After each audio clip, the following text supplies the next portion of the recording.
এই যে পুজো আসছে, ব্যাপারটা একটা বাঙালিদের সেরা পুজো।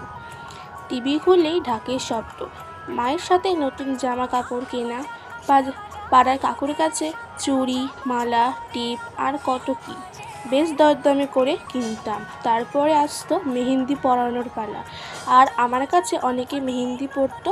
বিকেল 4টে থেকে রাত 12টা হয়ে যেত, বুঝতেই পারতাম না। আর বান্ধবীরা পুজোতে কীরকম ড্রেস কিনেছে আলোচনা করা হতো। সন্ধ্যেবেলায় এরই মধ্যে 5 দিন কীভাবে যে চলে যেত বুঝতেই পারতাম না। আর একবার পঞ্চমীতে ঢাকের কাঠি পড়লেই হৃদয়ের সুর বেজে ওঠে আর মনটা খারাপ হয়ে যেত, এটা ভেবে আবার একটা বছর পর মা আসবে।